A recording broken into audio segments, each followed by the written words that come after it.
Bob Handby here speaking. I'm a retired environmental health officer, had 27 years in local government, and simultaneous with that spent many years working overseas with the International Red Cross to disasters throughout the world. I started to retire in 2007. I left the Red Cross in 2012 and been just doing some odd jobs since then. One of the things that COVID did for me is provided me the opportunity to finish a project that I had started some years ago, and that is write my story. Because we're in lockdown here in Victoria quite a bit, it gave the opportunity to put pen to paper, and actually in November last year finished my book, which is this publication, and the book is all about my international career with the Red Cross as an EHO, working in disasters, which including conflict zones, natural disasters throughout the world. Writing of the book, there are a lot of reasons why I wrote the book. One was to get stuff out of my head that I've been carrying around for since my first mission to Uganda in 1984. I really also wanted to promote the wonderful work that Australian EHOs do overseas and the reputation that we have internationally. We probably have a better reputation internationally, in fact, than we do here in Australia. It's also a document that I think EHOs that are interested in this sort of work would benefit from. It's a little bit technical, but not very technical.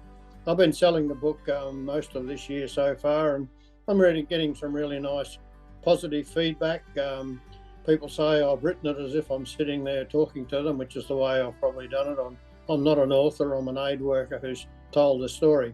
But I've had a wonderful career as an EHO. Profession has been really fantastic to me, and I really enjoying the opportunity now to give back to the profession in any way, shape or form that I can.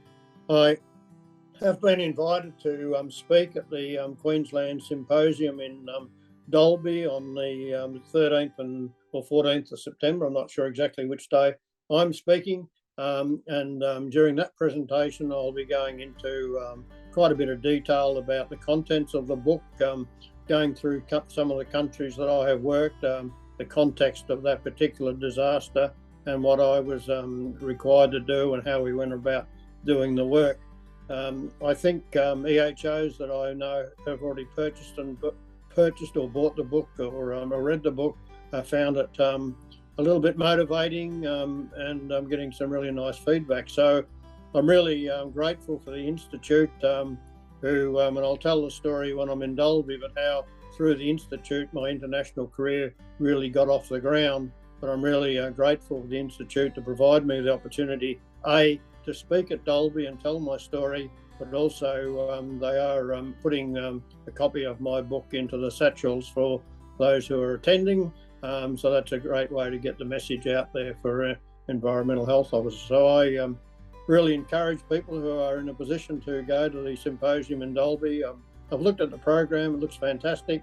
It's really nice. I think I was at the training course in Townsville couple of weeks ago, the emergency management training course, and it's just wonderful to be able to speak face to face after a couple of years of sort of Zoom meetings and not being able to meet in person. So I think it'll be a wonderful event, sort of a bit of a breakout event for us in our profession, having been locked up for so long, working so hard in COVID, but not having the opportunity to meet face to face. So I look forward to telling my story and talking a little bit about my book and meeting people, signing the books if they want a signature in the book, and answering the questions that might arise out of the conversation.